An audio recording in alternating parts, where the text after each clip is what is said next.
समस्त को good morning. जदि आपण मैंने गोटे सीरीयस पीजीटी एस्पिरेंट होती ताहले वीडियोटी को संपूर्ण देखिए तो यार कौन इंपोर्टाट रही है माने वीडियोटी को देखिले जानीपारे। देखो इतिमध्य फोर्थ फेज रे आमर कौन होना 106टी अपग्रेडेड स्कूल होती जहाँकि आमर स्कूल एंड मास एजुकेशन तरफ 35टी एंड समग्र शिक्षा अभियान रे 71टी अपग्रेड कराई। तो यार कौन हार्श रियलिटी अच्छी मुझे जनवाक जाऊँगी। तो देखंतु एक नंबर मु कथा कहूँ जे एथिरे गेस्ट फैकल्टी ही रिक्रुटमेंट करा जहाँकि वर्तमान जो आमर ऑनगोइंग एडमिशन प्रोसेस अच्छी से एडमिशन प्रोसेस रे ही आपण मानकर गेस्ट फैकल्टी ही दिज्व। ये आपण जो स्कूल गुड़ाक अच्छी से स्कूल को आप माने कांटेक्ट करके जानीपारती माने केबे कौन तांकर रिक्रुटमेंट प्रोसेस अच्छी।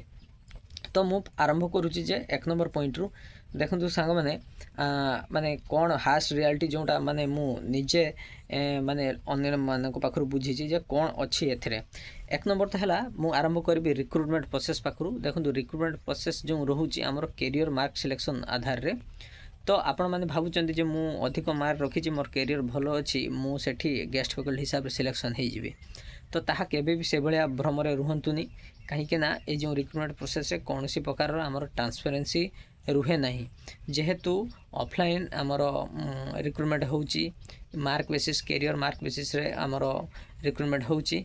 तेणु सेठी कौन हुए ना आमर आपड़ जदि अधिक मार्क भी रखि थे ताहले कौन सी ना कौन सी चिन्हा परिचित माने कैंडिडेट को ही से माने पोस्ट दे दियंती एवं सेटा माने जना मध्य पड़े नहीं आ जानिबार कौन सी माने रास्ता ही नहीं सेथिरे आपणकर केते मार्क रहिला केते कौन रहिला सेथिरे किछि जना पड़े नहीं।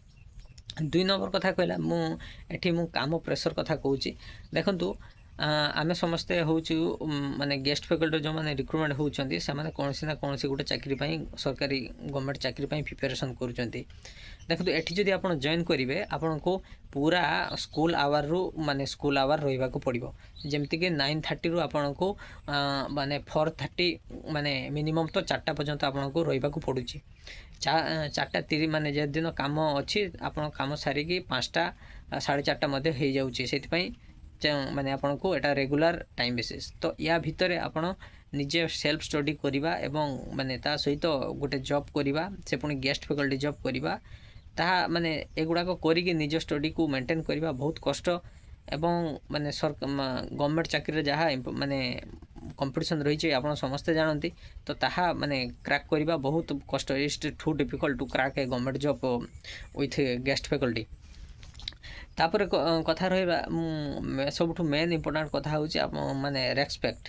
तो एठी आप माने एठी आपनकर कौन सी रेस्पेक्ट रहिबो नै आपन सब बळे गोटे माने कोन कहबे माने लो स्टैंडर्ड हिसाब रे आपन देखा जिवे हुए तो आपन माने पोस्ट वाइज आपन सबठु बड़ सीनियर पोस्ट हैला सीनियर कौन सीनियर मोस्ट पोस्ट आपन स्कूल रे। तो सेठी भी जी भी आमर प्रिंसिपल हेइथो से भी कौन सी माने तांकर कौन सी क्वालिफिकेशन रो कौन सी ना गंध नथिबो जे माने से ओएस लेवल भी हेइ नथिबे से कौन सी ना कौन सी गोटे इंचार्ज हेइथबे जे पूर्व कौन सी माने आमर बिना बीएड वाला भी आपन को सेठी अछंती।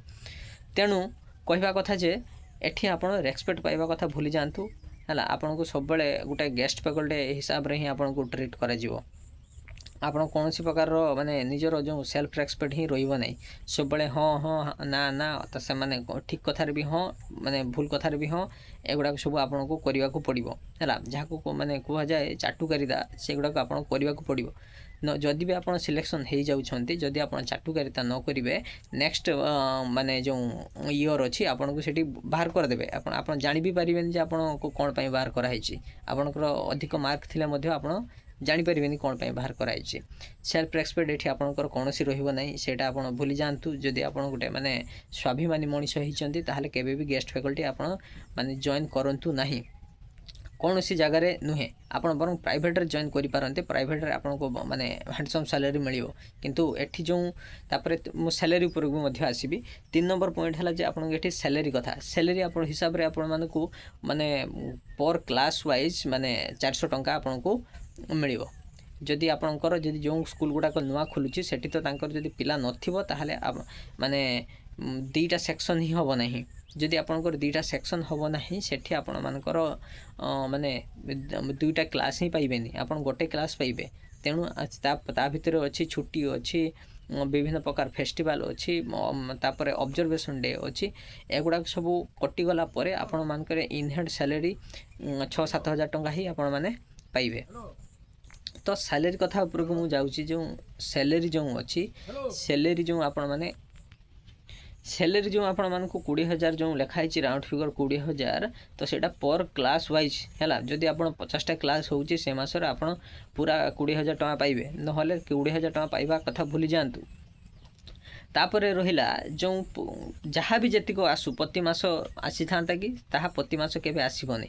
ତାହା କେବେ ଆସିବ, ଆପଣ ଧରାଯାଉ ମାନେ 2 ମାସର ପଇସା 4 ମାସ 6 ମାସକୁ ଆସିବ। ଯେମିତିକି ଆମର ଫେବୃଆରୀ ମାର୍ଚ୍ଚର ଟଙ୍କା ଆପଣମାନେ ଅଗଷ୍ଟ, ଜୁଲାଇ, ସେପ୍ଟେମ୍ବର, ଅକ୍ଟୋବରକୁ ପାଇବେ। ତ ଏଇଭଳିଆ ବିଭିନ୍ନ ପ୍ରକାର ଫାଇନାନ୍ସିଆଲ୍ କଣ୍ଡିସନରେ ମାନେ ଦେଇକି ଷ୍ଟ୍ରଗଲ୍ ଦେଇକି ଆପଣମାନେ ଗତି କରିବେ। ଯଦି କେଉଁ ମାନେ ମୋର ସାଙ୍ଗ କିମ୍ବା ଭାଇମାନେ ଯେଉଁଠି ପୁରୁଣା ଯେଉଁ ଟ୍ୟୁସନ୍ କରୁଛନ୍ତି କି କ'ଣ କରୁଛନ୍ତି, ସେମାନେ ସେଇଟା ରିଗ୍ରେଟ୍ କରିବେ ଯେ ମୁଁ ଟ୍ୟୁସନ୍ ମାନେ ଏଇ ଚକ୍କରରେ ମୁଁ ଟ୍ୟୁସନ୍ ଛାଡ଼ିଦେଲି। ଆଟଲିଷ୍ଟ ସେଠି ମୋତେ ପ୍ରତି ମାସ ଯାହା ହଉ 200-500 ଟଙ୍କା ମିଳିଯାଉଥିଲା, ଯେ ମୋର ନିଜ ମୋବାଇଲ ରିଚାର୍ଜ ପାଇଁ ମଧ୍ୟ ମୋତେ ହେଇଯାଉଥିଲା। କିନ୍ତୁ ଏଠି ଭାଇ ତୁମେ ରହିବ ମାନେ ତୁମକୁ ମାନେ ଦରମା ପାଇବା କଥା ବହୁତ ଲେଟ୍, ବହୁତ ଭୁଲିଯାଅ ହେଲା। ଆଉ କାମ ଯେଉଁ ରହିଲା ଭାଇ, ତୁମେ କାମ ମାନେ ଆଡ଼ମିସନ୍ ପାଖରୁ ଆରମ୍ଭ କରିକି ତୁମେ ପିଲାଙ୍କର ଏକ୍ଜାମ୍, ସାର୍ଟିଫିକେଟ୍ ଭେରିଫିକେସନ୍, ମାନେ ଇଚ୍ ଆଣ୍ଡ ଏଭ୍ରି ଜିନିଷ ତୁମକୁ କରିବାକୁ ପଡ଼ିବ। ଇଭେନ୍ ଆଉ ତୁମମାନଙ୍କର ନିଜ ସାଲେରୀ ତ ନୁହେଁ ନା, ରେମୁନେରେସନ୍ ବିଲ୍କୁ ନିଜକୁ ନେଇକି ନିଜେ ଡିପୋଜିଟ୍ କରିବାକୁ ପଡ଼ିବ, ନିଜକୁ ତିଆରି କରିବାକୁ ପଡ଼ିବ। ତ ଏଠି ମାନେ ବହୁତ ମାନେ ପ୍ରୋବ୍ଲେମ୍ ରହୁଛି। ଯେଉଁ ଗେଷ୍ଟ ଫ୍ୟାକଲ୍ଟି ମାନେ ବହୁତ ମାନେ କ'ଣ କୁହାଯାଏ ହାରାସମେଣ୍ଟ, ତ ମେଣ୍ଟାଲ୍ ହାରାସମେଣ୍ଟ, ଫାଇନାନ୍ସିଆଲ୍ ହାରାସମେଣ୍ଟ, ମାନେ ୟୁ କାଣ୍ଟ ବିଲିଭ୍ ଯଦି ଆପଣମାନେ ନିଜେ ଜଏନ୍ କରିନାହାନ୍ତି। ତେଣୁ ଆପଣମାନେ ଦେଖନ୍ତୁ କ'ଣ କରିବେ। ତ ଏ ଥିଲା କିଛି ହାର୍ସ ରିଆଲିଟି। ଏବଂ ଯଦି ଆଉ କିଛି ମାନେ ୟା ବିଷୟରେ ମୁଁ ଜାଣିପାରେ ତାହେଲେ ମୁଁ ଆଉ ଥରେ ମୁଁ ଆପଣମାନଙ୍କୁ ମଧ୍ୟ ଜଣେଇବି। ତେଣୁ ଆପଣମାନେ ଯଦି ଭିଡ଼ିଓଟି ଭଲ ଲାଗିଛି ତାହେଲେ ଚ୍ୟାନେଲକୁ ନିହାତି ସବସ୍କ୍ରାଇବ୍ କରିବେ, ଭିଡ଼ିଓଟି ସାଙ୍ଗମାନଙ୍କ ସହିତ ବହୁତ ମାତ୍ରାରେ ସେୟାର କରିବେ।